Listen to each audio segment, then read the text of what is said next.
কথা বললেন, নাহলে কেমনে বুঝবো আপনারা গান শুনতেছেন না ঘুমাইতেছেন? এটা হাও করেন সবাই।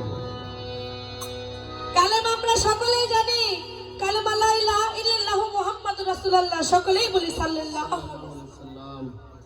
শুধু মুসলিম জাতি নয়, এই পৃথিবীর যত মানুষ আছে, মোটামুটি বাংলাদেশে যত মানুষ আছে সবাই এই কালেমা সবার মুখস্থ।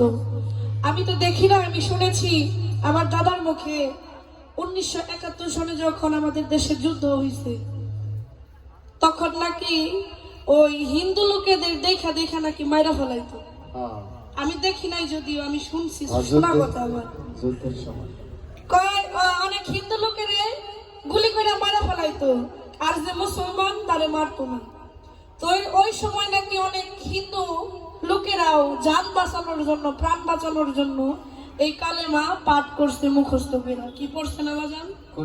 কিন্তু তারপরে যখন সবকিছু স্বাভাবিক হয়েছে, তারপরে কি তারা আর কালেমা কোনোদিন কইছে?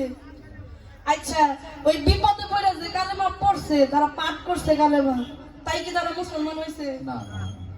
তাহলে এখানে বোঝা যায় যে কালেমা পড়লে মুসলমান হওয়া যায় না, যায় না।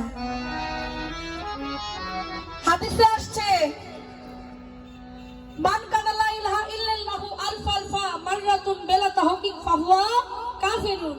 এই কালেমা লা ইলাহা ইল্লাল্লাহকে যদি কোনো ব্যক্তি, কোনো বান্দা হাজার হাজার বার পাঠ করে, তবুও সে কাফিরি থেকে যাবে। এই কালেমাই তাকে হ্যান্ডকাপ পরায়া দুজকের মধ্যে নিক্ষেপ করবে।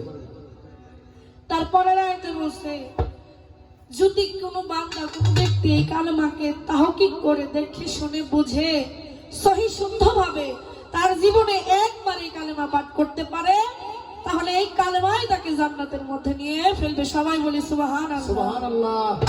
তাহলে আমরা মুসলমান যারা আছি তারা তো মুখে মুখে পাঠ করি, কিন্তু কিভাবে কালেমা তাহকিক করতে হয় এটা তো আমরা জানি না। তাই আজকে গুরুর কাছ থেকে জেনে নিব কিভাবে এই কালেমা পাঠ করলে সহি এবং শুদ্ধভাবে পাঠ করা যায়। একটু জানতে চাইবো, আসলে এই কালেমা কি শুধু পড়ার বস্তু না, ধরার বস্তু না, দেখার বস্তু না, শোনার বস্তু? মূলত এই কালেমাটা কি?